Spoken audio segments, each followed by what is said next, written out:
دوستوں بعض ملک ایسے ہوتے ہیں جنہیں قدرت نے بے پناہ خزانے دیے لیکن قسمت نے ان سے سب کچھ چھین لیا۔ انہی میں سے ایک ملک ہے سوڈان۔ افریقہ کے دل میں واقع ہے، سونا، زراعت اور قدرتی وسائل سے مالا مال، مگر جنگ، غربت اور بد امنی میں ڈوبا ہوا۔ حیرت کی بات یہ ہے، جہاں زمین کے نیچے سونا ہے وہاں کے لوگ پینے کو صاف پانی کو ترس رہے ہیں۔ سوڈان کا دارالحکومت خرطوم ہے جو نیل کے کنارے آباد ہے۔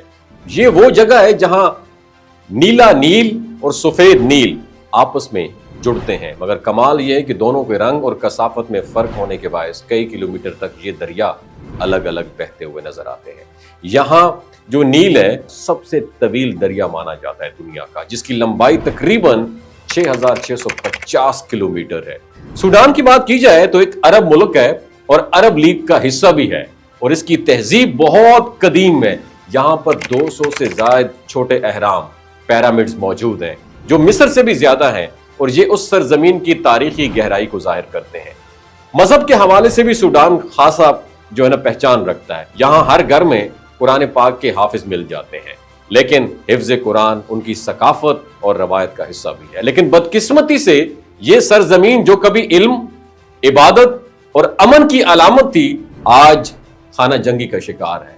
اپریل 2023 میں شروع ہونے والی یہ جنگ اب تک ہزاروں جانیں لے چکی ہے۔ سوڈان میں اس وقت ایک فوجی حکومت ہے جسے سوڈانی آرمی SAF کہا جاتا ہے، جبکہ اس کے مقابلے میں ایک طاقتور گروپ ریپڈ سپورٹ فورسز یہ بھی کھڑا ہے، جسے RSF کہتے ہیں۔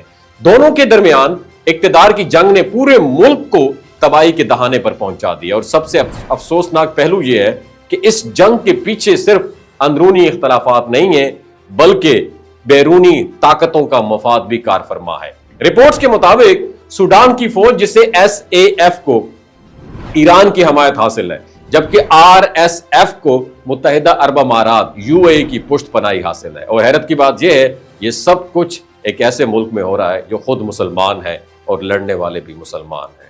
ذرائع کے مطابق متحدہ عرب امارات نے سوڈان کی گورنمنٹ سے کچھ تجارتی اور معدنی معاہدے کرنے کی کوشش کی تھی، خاص طور پر سونے کی کانوں کے حوالے سے۔ جب سوڈان نے انکار کر دیا تو مبینہ طور پر RSF کو سپورٹ کر کے ملک میں بد امنی کو ہوا دی گئی، اور الفشر جیسے شہروں میں ہولناک حملے کیے گئے جن میں ہاسپٹلز، مریضوں اور شہریوں کو ٹارگٹ کیا گیا۔ ایک ہی دن میں ہزاروں مسلمان شہید ہوئے۔ آج سوڈان کے حالات اس قدر خراب ہیں کہ لاکھوں لوگ بے گھر ہو چکے ہیں، خوراک اور ادویات کی شدید کمی ہے، بچے بھوک سے بلک رہے ہیں، اور عالمی ادارے صرف قراردادوں تک محدود ہیں۔ اقوام متحدہ میں بھی سوڈان کے نمائندوں نے ابو ظبی کو ان واقعات کا ذمہ دار قرار دیا ہے، لیکن عملی مدد کہیں بھی نظر نہیں آتی۔ سوڈان کی کہانی صرف ایک ملک کی جنگ نہیں ہے بلکہ ایک ایسے المیہ کی علامت ہے جو تب جنم لیتا ہے جب دولت اور طاقت کے لالچ میں انسان انسانیت کو بھول جاتا ہے۔ وہ سرزمین جو قرآن کے حافظوں سے آباد تھی، آج گولیوں کی آوازوں سے گونج رہی ہے۔ کاش یہ جنگ ختم ہو اور نیل کے کنارے پھر سے امن کے نغمے سنائی دیں۔ وما علینا الا البلاغ المبین۔ اللہ تعالیٰ مسلمانوں کو اپنی حفظ و امان میں رکھے۔